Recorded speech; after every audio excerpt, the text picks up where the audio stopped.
Right, so tonight's planting is yet again starting with yesterday's planting because I didn't have a clear plan yesterday, and so I didn't get around to planting anything. But the trouble is, not having a clear plan means that exactly what yesterday's planting was is unclear. So my first idea yesterday was I was going to plant a Bridelia, which is the Rollinia deliciosa or Annona mucosa. I do prefer Rollinia in an area which is quite bare. This is sort of testing its Annona-ness, because this is fairly bare soil. It really needs something here to sort of get the leaf litter gathering, because there are trees around here and there should be soil building, but it's just not happening because wind does come through here and the sun does come through here, and it would just be nice to stop that. But this is also an area that gets a certain amount of foot traffic, which does keep it bare, because there is a mango tree here that's quite productive, so people often come to pick from that. So this would need a significant sized marker, something like a nice large piece of Dracaena fragrans, for example, and then to make sure that it doesn't get kicked, I would want to put in a few fairly spiky little companion plants around the base of it, just to make it extra safe. So I would have started with something like the very prickly native Sansevieria, which is Sansevieria downsy, and then gone on with something even thornier, like say Eve's Needle, which is one of the Ostrocylindra. I am not sure entirely which one. I think I actually have two, which is very, very spiny when it's in perky condition, not so much right now. But then I thought I would also add something else that I very often put in, which is prickly, which is going to be the Alocameroni. And just to make sure this is extra prickly, I have a couple of seedlings of the Euphorbia milli, the Thorn of Christ, which have popped up in different places, which I thought would also be a nice thing to add around that. But because it was quite late, I wasn't sure that I'd actually be able to plan all that last night, so I then thought, well, maybe it would be better to plant something like a Portulacaria afra, the spectrum, which is nice and easy. You just chop it off, shove it in the ground. You don't really have to think too much about it. There was a nice spot, which is by some prickly pears, where I didn't really need companion plants for it because it's got prickly pear there. It's got some Calico Fetchinkoi right there.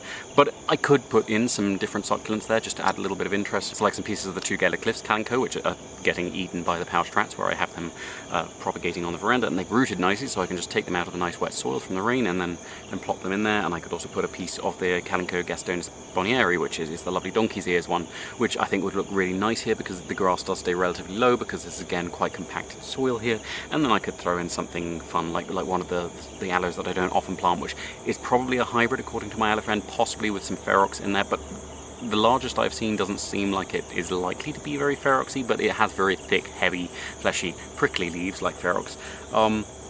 And I had a piece of Stapelia that was loose from one of the others, so I could have put that in there too. But then I thought, well, that's quite complicated still, because I've sort of added a lot of things, and there is a Melina that has failed to thrive. One of the 10 Melinas I planted quite early in the year, the largest one actually, really didn't take well, so it might be a good idea, because there's a lot of young ones popping up, to take one of those young saplings and plant that in the space where that is. But then I thought, well, yes, I don't really need any companion plants there because it's quite, it's quite a large plant. It has the companion plants from the original planting, so there's an aloe and there's some bits of prickly pear down in there as well. But I did find a very large cobra skin there when I was scything to plant those in the first place, so I'm not sure I want to be going out there in the dark. So I don't have to go all the way out there, because there is a Bridelia that was from the same planting which has definitely died. The others, one of them is definitely fine, two of them are unclear, but one of them, the one closest to the path, conveniently, is gone. It was a twig last time I looked, so I pulled it up and there were no roots attached. Something had eaten everything below the ground, and so I could plant something there, maybe the tree that has been most reliable to it. Not a giant piece of Dracaena, although that'd be handy as a marker so I don't lose this, especially with the grass coming up, but maybe something like Pachira glabra, which I have planted over 30 of, and none, as far as I can tell, have actually died, even though two of them had their tops bitten off by unknown, unhelpful animals. Those have both started regenerating, so maybe I could plant something like that there. And all in all, that gets quite complicated, so it was a good thing that tonight's planting itself is quite nice and simple, which is going to just be digging a nice little hole in a nice, really rich bit of soil and going to be putting in a banana. I had originally intended a rather smaller banana than this, but that one was ironically entangled in the roots of a much larger Bridelia, which is the stinkwood, which has started to go buttressing.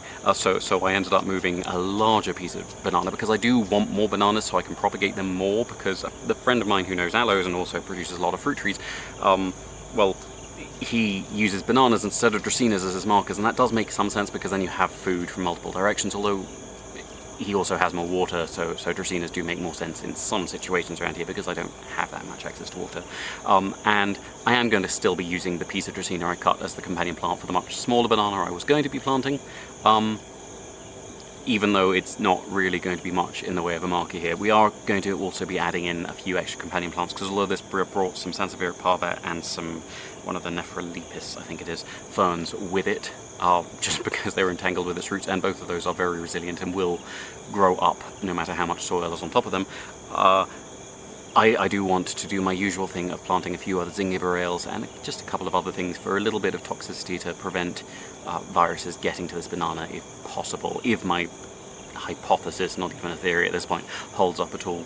So we're going to be starting with a Siphonochyllus, which is from the Zambezi Flora and Green Space Zambia friend of mine, who produces a lot of native wildflowers, and I'm not entirely sure which Siphonochyllus this is. It should be up on the screen because there's only one, as far as I know, with a tall stem like this, pretending to be a Hedychium.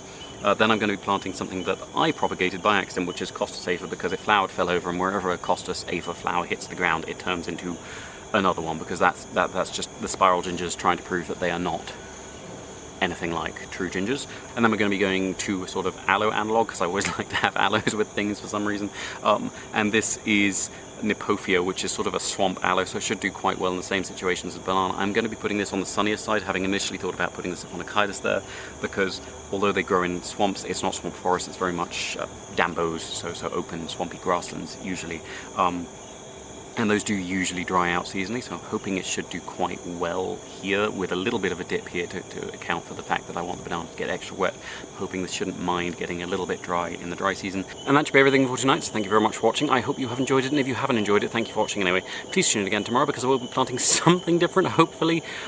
Again, I have no plan, but we'll see how it goes.